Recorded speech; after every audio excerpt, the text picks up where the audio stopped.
Fala pessoal, tudo bom? Antes de mais nada, desculpe pelo nosso furo de quarta-feira.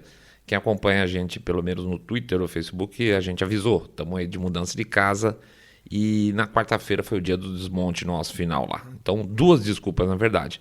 Hoje eu estou gravando na casa nova, mas ainda não estou totalmente instalado. Pode ser que, aliás, provavelmente o som não vai ficar tão bom.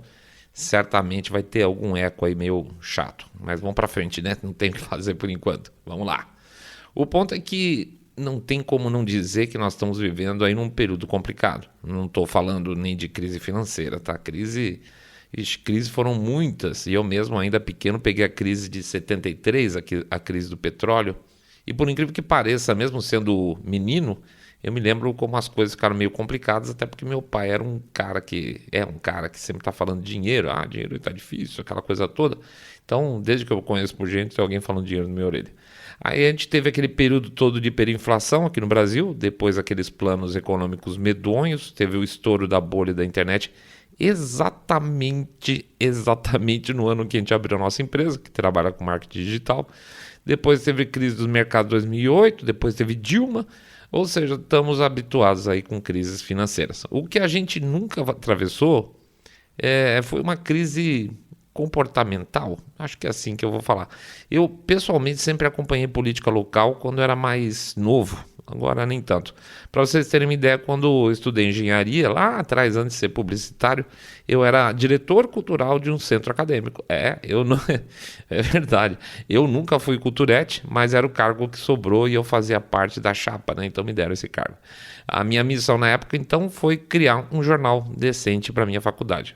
Aí sim, andamos, pesquisamos, tal, eu e um grande amigo meu, que na verdade criamos e esse jornal se chamava Suruba, tá? E a diretoria da faculdade, obviamente, detestou o nome, a gente foi chamado para explicar, né? Não se esqueça que na época a gente ainda estava no finzinho do regime militar, então as coisas eram um pouco mais rigorosas, o reitor não queria ter problema e nós deixamos ele mais tranquilos, vamos chamar assim, porque a suruba que a gente estava propondo lá não era sexual, era a ideia de um encontro de ideias discordantes e tal. E ele ficou meio assim, até porque ele era padre, né? Mas ele aceitou e a gente foi em frente. Aí a gente fica pensando que as nossas raízes meio jornalísticas apareceram lá atrás, em 84, e eu nem tinha lembrado disso até montar esse episódio, mas tudo bem. Passados então o quê? 4, 5 meses, acabou o sonho, tá? A suruba não rolou legal. Na nossa chapa, a chapa vencedora, né? Tinha de tudo, gente. Tinha desde o seu saindo da bolha da vida, e eu era talvez não, certamente menos conservador que sou hoje, mas ainda assim, e petista raiz, comunista raiz, tinha aqueles babacão que ficam andando roupa de palestino, em protesto contra a invasão israelense, o cara se vestia com roupas palestinas, então dá para imaginar o tipo de... Então tinha de tudo isso, e aí filho de classe média tradicional, que estava afim só de fazer a engenharia dele lá. Mas a questão é que um dia explodiu tudo, tá? Um dia eu chego na faculdade e eu descubro que a faculdade estava em greve e nunca a metade, vamos chamar assim, careta da diretoria do centro acadêmico foi consultada, tá? Foi só a petezada lá que resolveu fazer o auê e nem tinha razão para greve, na verdade. Então fomos todos de novo, sendo chamado lá para o padre, que estava arrancando os cabelos de raiva, e aí foi a parte interessante. Pergunta se a turma da esquerda estava lá para conversar. Não tava, que é tudo cagão, né? Claro que não. Desculpa a expressão. Fomos só os caretas, vamos chamar assim. E o padre chegou, apertou a gente, só que a gente já tinha escrito a nossa carta de demissão, tinha colocado lá na diretoria, avisando que a gente não ia participar mais do diretório acadêmico, na verdade, centro acadêmico, porque era ridículo, não fazia sentido, a gente não tinha controle nenhum. Ia ser bucha de canhão para fazer negociação, entendeu? Então a petezada ia ficar fazendo auê, nós íamos ficar negociando, queimando o filme. Não, obrigado. Aí um dos rapazes que era da ala petista era filho de um deputado estadual pelo PT. E aí que eu fui saber só essa história. E aí foi quando eu descobri a máquina desses caras, que foi para fechar a escola, para fazer barricada, para fazer baixaria, tudo, aquela coisa toda. Tinha um monte de cara do sindicato que não tinha nada a ver com a faculdade. Acho que era do sindicato metalúrgico, se não me engano, que foi lá ajudar naquela porcaria toda. Então, ora, né? O seu saindo da bolha e os seus amigos foram os otários dessa história. E sabe por quê? E aí a gente chega onde a gente quer? Porque a gente acreditava em regras. E a gente continua acreditando. E a gente acreditava em ordem e continua acreditando. E a gente continua acreditando no que a gente acreditava, que é fidelidade. Mas isso não faz parte do aspas lado de lá. Mas tem um silver line lá, um positivo nisso tudo, que eu prometo que é sobre isso que eu vou falar mais durante o episódio. Esses caras aí do lado de lá, eles são bons, eles se dão bem muitas vezes porque eles são insistentes, mas eles nunca vão ter o que eles querem, porque de verdade, eles são burros, tá? Daqui a pouco a gente volta.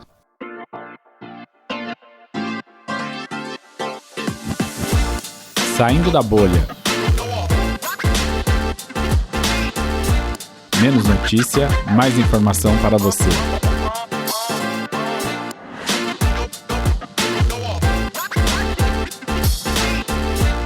Difícil é a insistência, sorte é a burrice. Bem-vindos ao Saindo da Bolha, esse é o nosso episódio 162 e a gente vai divagar um pouco aqui sobre insistência e burrice.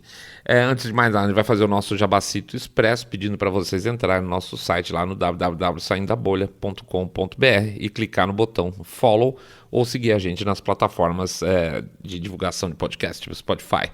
A gente vai pedir também para, por favor, vocês darem uma passada no nosso YouTube, dar o likezinho, o sininho lá para ser avisado dos outros episódios e fazer um comentário, se possível. Se gostar, é lógico.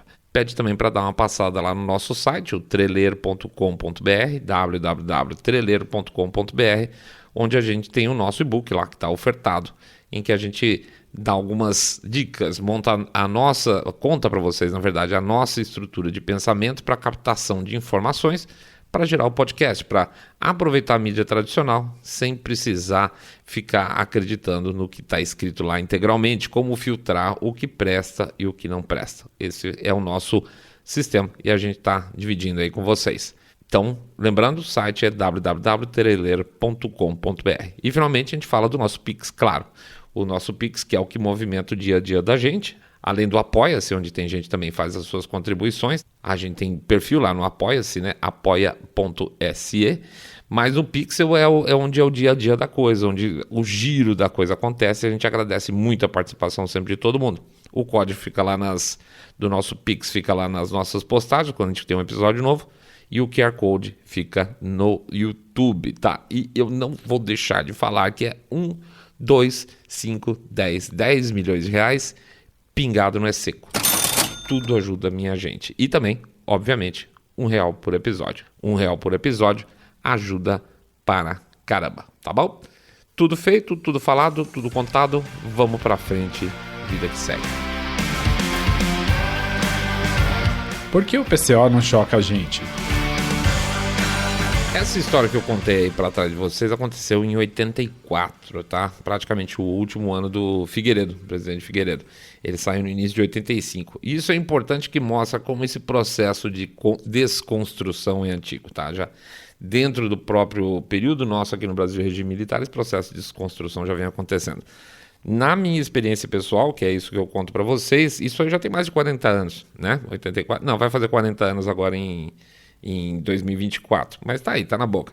Esse meu awakening que aconteceu, esse chamado, esse acordar que eu tive com essa experiência, teve muita diferença na minha vida e de perceber que até então existia um conflito ideológico muito mais transparente de esquerda versus direita e que hoje esse conflito não é mais tão claro assim.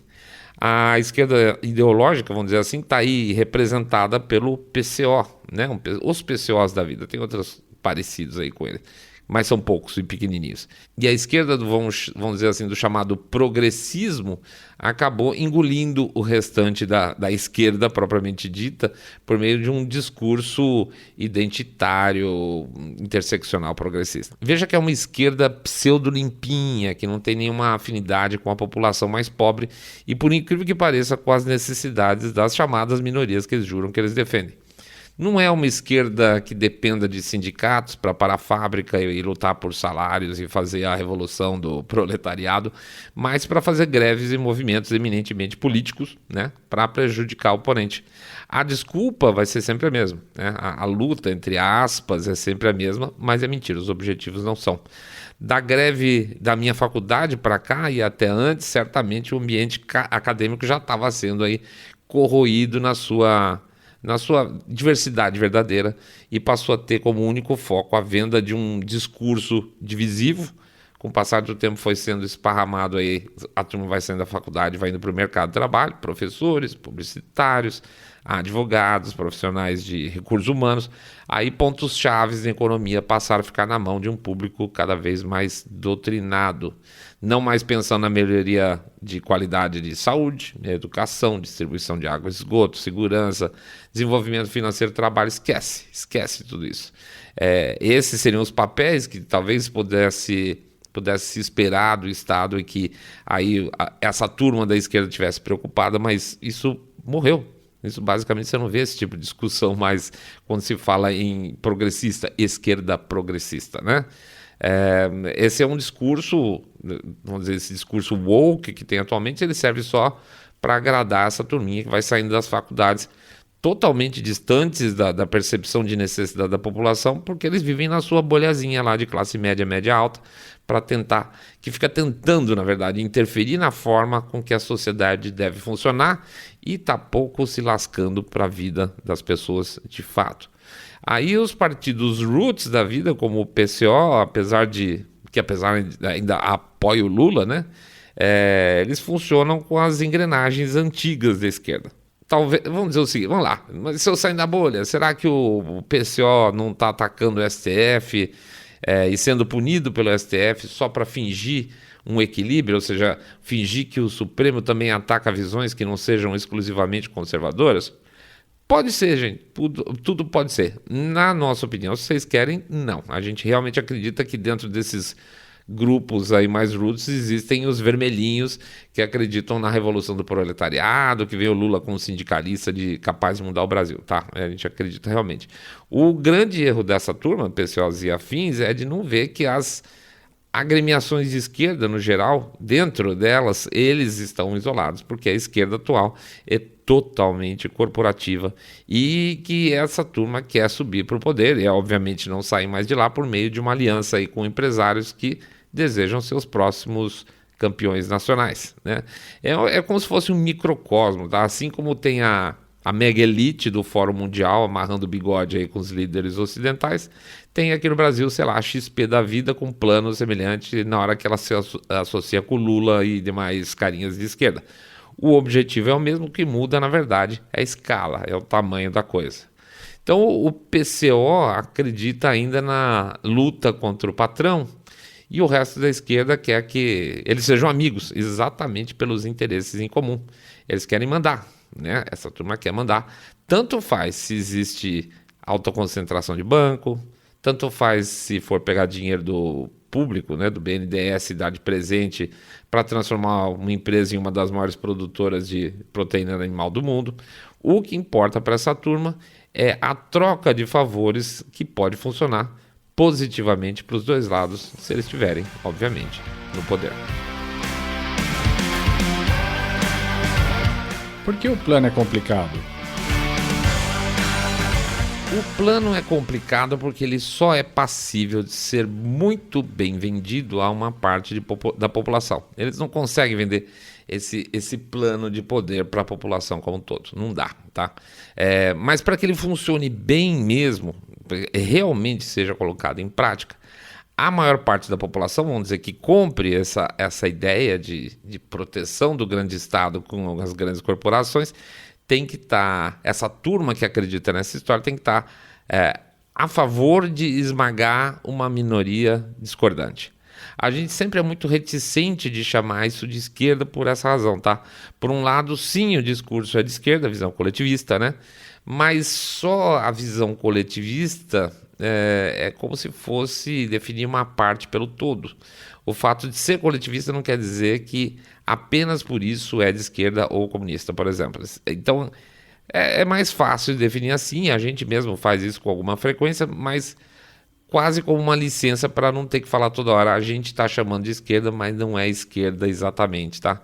Pode-se usar como um argumento, eu acho bem aceitável quando a gente ouve também, de que a esquerda se transformou nisso aí. Ela se moldou para uma nova realidade, para ficar mais forte, e ela se transformou nisso que a gente está vendo hoje. E aí sim, se eu for chamar de nova esquerda, eu acho uma coisa interessante.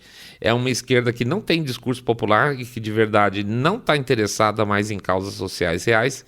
E sim, também tem junto disso o lado globalista. Também tem essas referências históricas fortes de uma visão comunista, que era globalista, mas é um filho mal parido, né, que precisa do grande capitalista para funcionar. O Estado como planejador lá, central, geral, ele já se mostrou incompetente na União Soviética, na China, então nada melhor do que uma fachada privada para que as coisas funcionem melhor. Mas ainda assim o plano é complexo, né, para funcionar. E como eu estava falando, precisa sempre de apoio popular e precisa de medo e precisa de joelhos dobrados por parte de uma grande massa popular. Experiências de medo têm sido constantes e até têm sido efetivas. Se a gente for para analisar, a Covid foi uma delas. Como é que uma transformação de algo que em princípio seria, aspas, só preocupante, virou uma questão que gerou pânico nas pessoas, inclusive nas mais racionais, tá? Essa transformação foi muito bem feita. Transformaram ciência em política, e isso é um caminho possível para o medo. Transformar pessoas, transformar Trump, por exemplo, que acelerou o processo de desenvolvimento de vacina em um cara anti-vax e vender isso constantemente até que uma enorme parte das pessoas mais suscetíveis a informações corporativas acreditasse que era verdade. Então, existem algumas formas de manipular essa história. Essa semana, por exemplo, eu estava conversando com um bom amigo meu, por sinal, que acredita piamente que o Trump é racista, tá? E eu pedi um exemplo que fosse... Me dá um exemplo aí de alguma coisa que ele falou que fosse racista. E ele falou que ele mesmo falou, não tenho. E ele me disse que ele não precisa de falas do Trump para acreditar nisso, mas dos atos do Trump. Os atos do Trump mostram que ele é racista. Eu falei, então tá. Então me mostre um ato do Trump que mostra que ele é racista. E ele não tinha, ele mandou para aquele lugar, tá? Mandou tomar naquele lugar. Ou seja, ele é um cara inteligente, é um cara racional, que eu até respeito muito, mas ele está de tal forma bombardeado por informações distorcidas que tanto o conceito dele de racismo está distorcido, como a imagem do Trump. E deixa eu ser bem claro, eu não tenho a menor esperança de que um dia a cabeça dele vá mudar, ainda que ele não tenha um único argumento que valide o ponto de vista dele, tá? Já era caso perdido, isso aí não se muda mais. Por isso a gente retorna de novo à questão de conceitos. Conceitos distorcidos fazem as pessoas pensarem de maneira errada. E isso, obviamente, não é por acaso. Mas uma coisa que não está nos scripts desses caras é o seguinte, não dos meus amigos, mas dos caras que estão mexendo os pauzinhos lá em cima, é que conceitos, gente, não foram criados em reunião. Línguas não foram criadas em fóruns de discussão de 200 intelectuais iluminados. Esse tipo de coisa de laboratório não funciona. Tudo isso vem do acumulado, as línguas, os conceitos vêm de um acumulado de conhecimentos humanos e do uso na prática que vai lapidando a nossa forma de comunicação com o tempo e melhora a cada ano. O que é inútil desaparece, o que é importante de verdade ganha destaque. Isso é um processo orgânico. Veja, um caso prático dos malditos pronomes lá. Por que eles não colam, apesar de toda a falsa importância que se dá para esse tema? A resposta já está dada. É porque é uma falsa importância e com isso a coisa não adere para a nossa língua.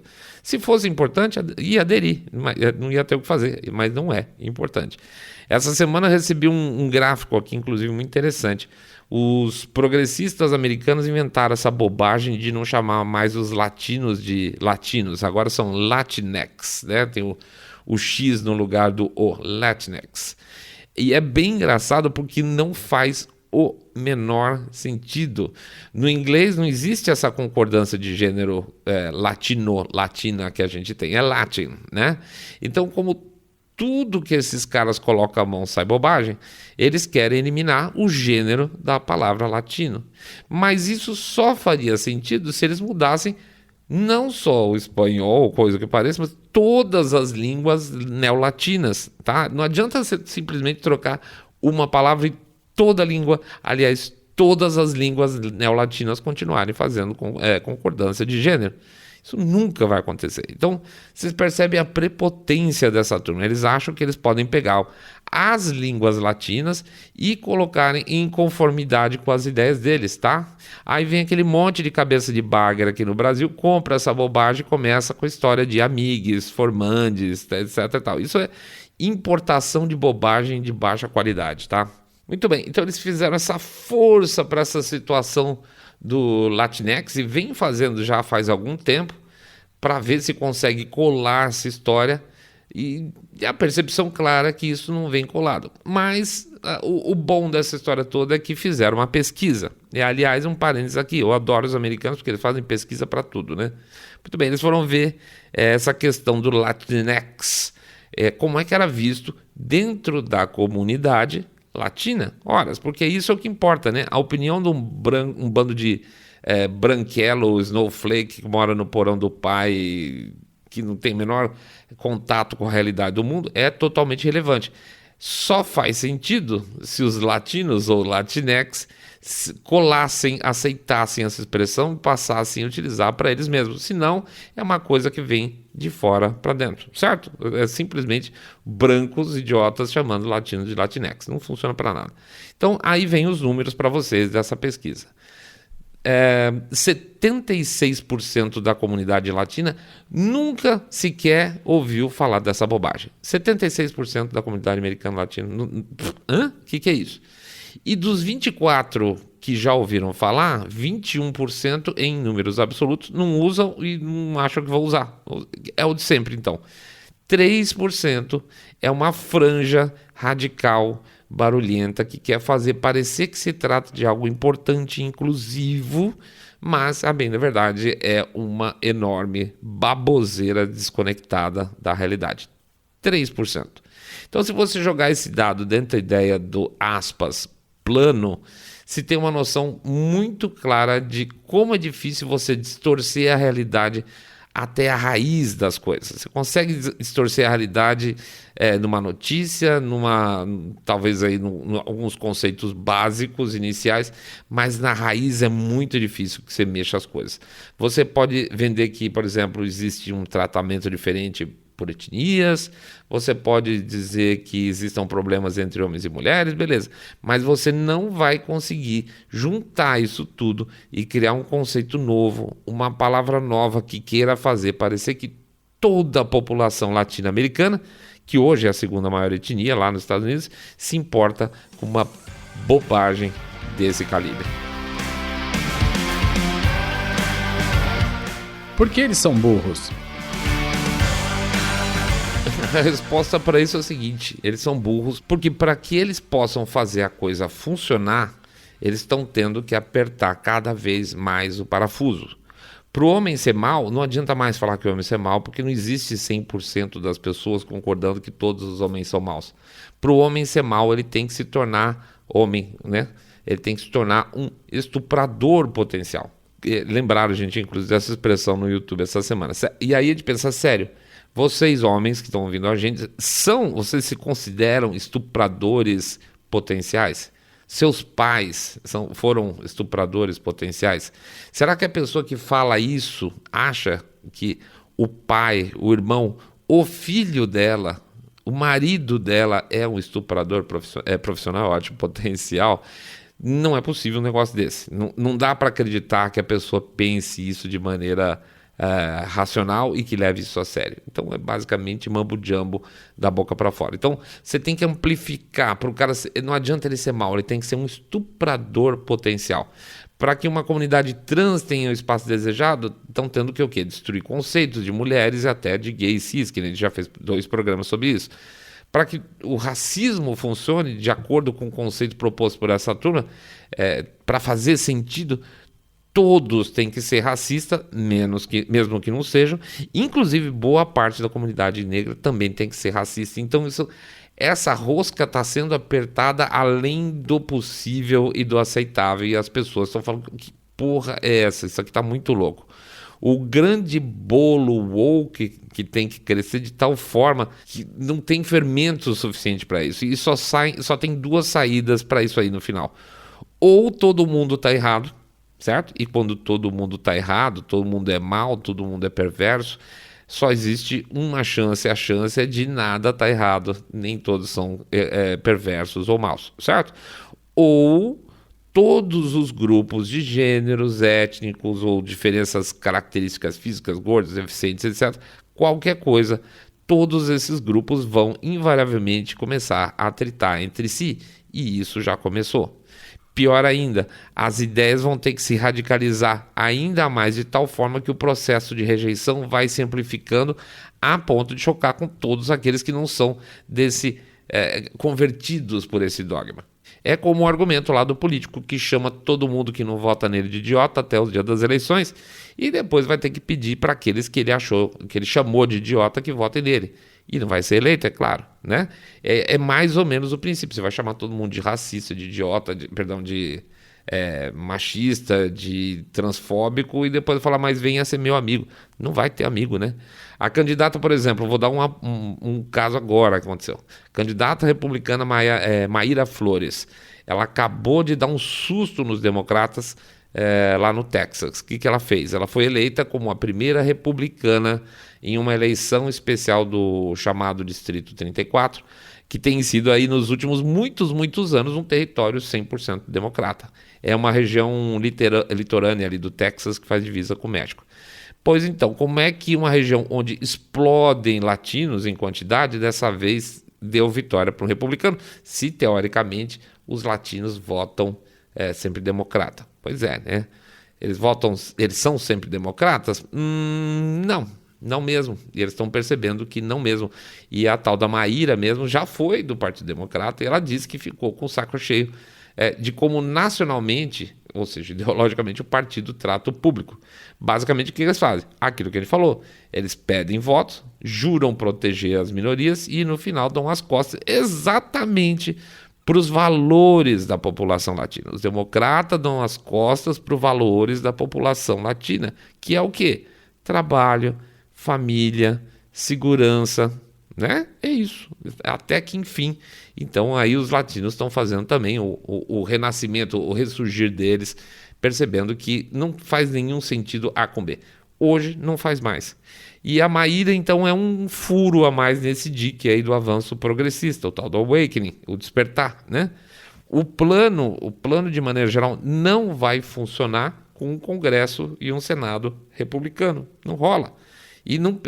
Essa é a hora em que o cidadão consegue, pelo menos, apertar um pouco aqui e ali, a não ser que haja problemas de apuração, né? E não percam de perspectiva que a luta é lá nos Estados Unidos. A grande luta é lá nos Estados Unidos. Apesar da gente poder fazer a nossa parte aqui e guardar o nosso território, o que a gente tem que fazer é torcer muito lá pelos Estados Unidos, tá? E eu tento provar de alguma forma, é uma prova subjetiva, sinto muito. Eu tento provar da seguinte maneira para vocês. Vocês percebem como a coisa ficou mais soltinha aqui no Brasil depois que o Biden assumiu por lá? É como as lideranças globalistas ficaram mais soltinhas depois que o Trump saiu de lá? Pois é, basicamente o Ocidente depende do que ocorre nos Estados Unidos, não adianta a gente espernear. Ou se tem um aliado forte, os Estados Unidos, ou um inimigo forte em função da polarização atual. Então, gente, o progressismo é burro sim, porque vai ter que ficar forçando a mão além do inaceitável, mas é insistente a tal ponto que essa falta de inteligência pode se converter em força e derrubar tudo no formato que a gente conhece, que é o que eles querem, não tenham a menor dúvida. De verdade, não existe antídoto, não tem o que se fazer para combater burrice, tá? Burrice não se combate, mas tem como combater insistência, e sim, sendo insistente também e não fazendo as mesmas burradas dos caras, ou seja, não radicalizar, não ofender, não entrar no clima de guerra com o inimigo, tá? Não é uma grande batalha pública, mas achar gente racional e esse pessoal racional argumentar com eles. Assim que se faz uma maioria, tá? E eu tenho certeza que nós estamos começando a chegar lá, graças à burrice deles e à insistência na burrice, beleza? É isso aí, pessoal. A gente agradece a presença de todo mundo. Desculpe mais uma vez a nossa falha. Ainda estamos aí meio capengão, mas vamos tocar para frente. Pede então para vocês entrarem lá no site www.saindabolha.com.br e clicar no botão follow. Ou seguir a gente no Spotify, Podcast Addict, Google Podcast, Apple Podcast. Seguir a gente no nosso canal do YouTube, sininho, comentário, like. Pede também para comentar com seus amigos que vocês estão acompanhando o podcast Cabeça Direita Limpinho Supimpa, que detesta, abomina o politicamente correto. Pede também para fazer o share desse episódio, que é muito importante, porque as redes dão uma escondida boa na gente. Pede para, por favor, considerar dar uma passada lá no nosso site www.treleiro.com.br e conhecer o e-book que nós lançamos aí esse mês. E finalmente lembrar que tem o nosso Pix, que é a nossa fonte de financiamento aí com vocês para manter o nosso projeto e os futuros projetos em dia também, que estão vindo por aí, tá? A gente pede, como sempre, 1, 2, 5, 10 milhões de reais pingado, não é seco, ou R$1 por episódio. Código fica lá nas postagens nas redes sociais, QR Code fica no YouTube, tá bom? É isso aí, voltamos agora com Casa Nova. Vamos ver se no próximo já tá com som um pouco melhor também, tá? Vamos lá, vamos chegar devagarzinho, mas a gente chega lá, tenho certeza. Um grande abraço para todo mundo, bom fim de semana, muita paz no coração de vocês. Fiquem todos muito, muito mais super bem. Saindo da Bolha.